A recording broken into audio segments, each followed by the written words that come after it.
We're going to talk about work, power, and efficiency now. What is work? Work, in the scientific definition, is something that requires an unbalanced force. Remember when we talked about F equals ma?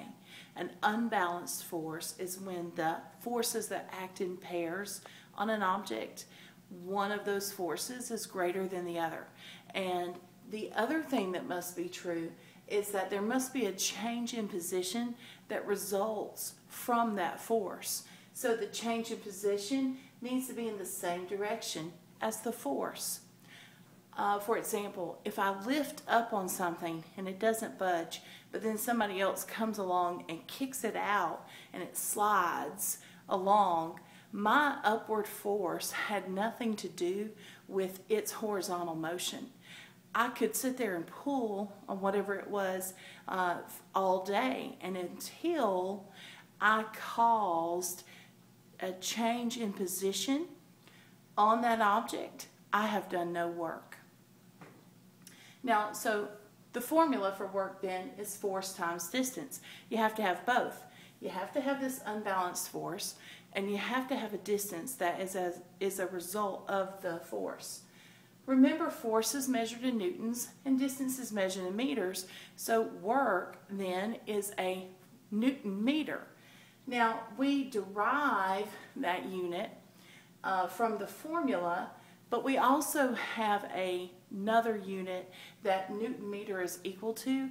To simplify it, we say that work is equal to joules, J-O-U-L-E-S, joules, not jewelry like you wear. Now, sometimes work problems won't give you the force, won't give you the force in the problem. They'll say something like mass instead of the force. Well, remember, we have a way to fix that. We know that a force is mass times acceleration, or in the case of an object, its weight is its mass times gravity.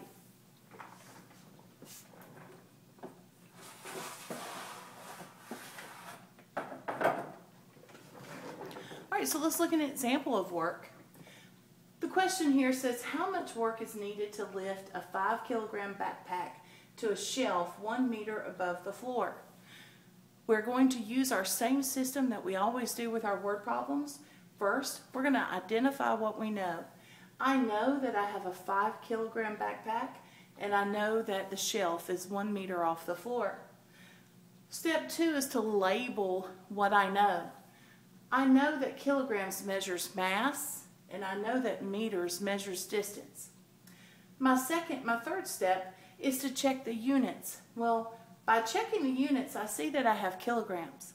And I know that to solve for work, I don't need kilograms, I need newtons. Kilograms, or mass, is not force. It's not weight. So I have to substitute into this formula weight equals mass times gravity. 5 times 9.8. Remember, gravity is always 9.8 on Earth. So 5 times 9.8 gives us a weight of 49 newtons. Now I can use that weight as my force because weight is a type of force. So my fourth step is to substitute and solve. I take my formula, work equals force times distance, substitute in the 49 newtons as my force, times the 1 meter distance. 49 times 1 is obviously 49. Remember that a newton meter is a joule. Okay? Now, for those of you that prefer the working triangle, work, force, and distance. The force is 49. The distance is 1 meter. I multiply these two together, and that will give me the same answer for work that I found doing the traditional math.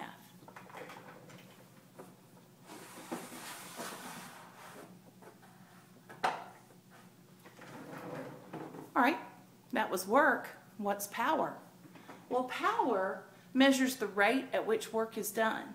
Work is the force that's required to do a job. Power is how quickly you do that job. So it's a measure of rate or time. Obviously, then the less time something takes, the more power you use to do it. If I sent 2 students to walk around the school and I told one to walk and one to run, the one that walks will do the same work as the student that ran, but the student that runs will have used more power to do the same job because they finished in less time. The formula for power is work divided by time, and we take that work value of joules divided by seconds, and we say that a joule per second then is the derived unit for power, and we have a substituted unit, a working unit that we use, and it's called watts. Power is equal to watts. So a watt then is equal to a joule per second. Sometimes we don't get the work given to us in the problem. Well, if we remember that work is force times distance, as long as we have the force and the distance, we'll be able to solve for power.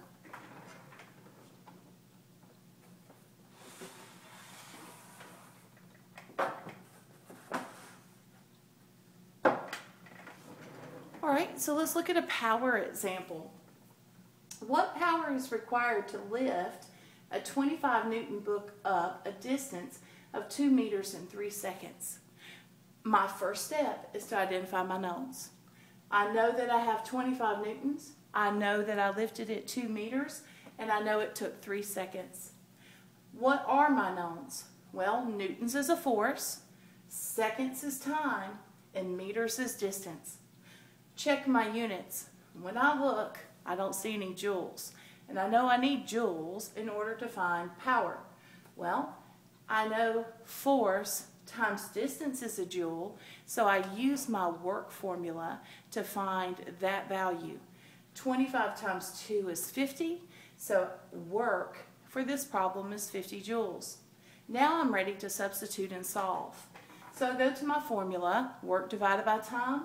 I put the 50 joules from here as the work, and I divide by the 3 seconds that was given to me in the problem. 50 divided by 3 is 16.7 watts. Now, again, if you're using this triangle, the work is on top because I'm dividing my 2 terms, and the time is on bottom. 50 divided by 3 will give me this power that I'm looking for.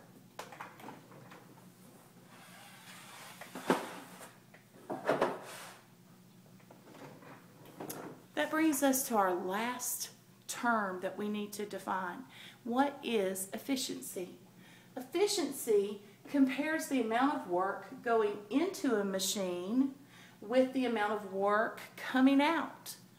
The idea here is that we recognize that no machine is 100% efficient. So I'm using this machine to do a job, and that job requires a certain amount of work. And in order for that machine to actually give me that amount of work, that means I'm going to need to put in a certain amount of work to make it happen. And knowing the efficiency of a machine will tell me how much more work I need to do. Work in what we do is always more than the work that comes out of a machine. It takes more to make the machine work than it does for the machine to do its job.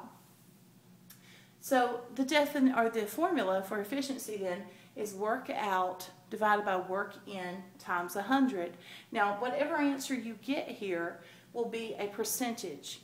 It's going to be out of 100, and your answer should never be negative or greater than 100. Sometimes we must calculate work out and work in before that I can get that efficiency value.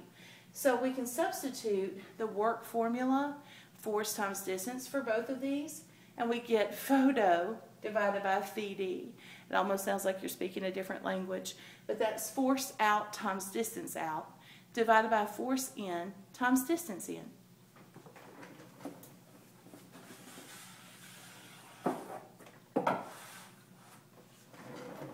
All right, so here's our example.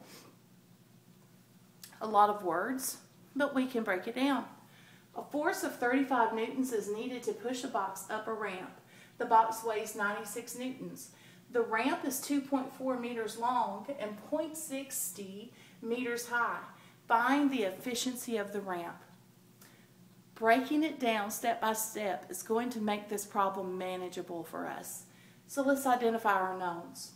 I have 35 newtons, 96 newtons, 2.4 meters, and 0.60 meters. Now let's label our knowns. I know forces measure, I know that newtons measure forces. So I decide, since this says a force of 35 newtons is needed, that's me, phi, force in. And that the box weighs, I know the machine is going to support the weight. So that's FO. Now, the ramp is 2.4 meters long and 0.60 meters high. Anytime I see a reference to a simple machine and I have distances, I'm going to draw a picture. So here's my ramp. It's 0.6 meters high and it's 2.4 meters long. Notice the length is not on the base, it's on the hypotenuse. It's on that plane that I'm actually going to be working on.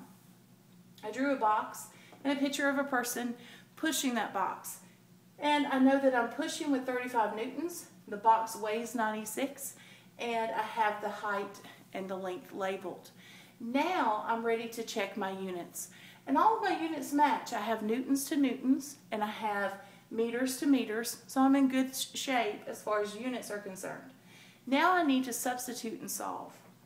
Well, my formula, the original formula, is work out over work in times 100. I don't have work, I don't have joules, but I do know that I have photo over phi d, force out times distance out, divided by force in times distance in. Well, my force out is the weight of the machine times the height of the ramp divided by the effort I put in times the length of the ramp. That's the distance I will travel. Now, notice I have brackets down here on the bottom.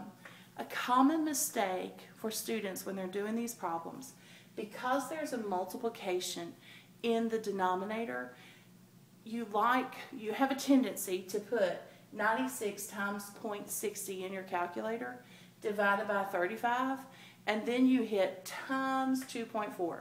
Well, the way the calculator reads that is these two divided by this one, get that value, and then multiply that value by 2.4.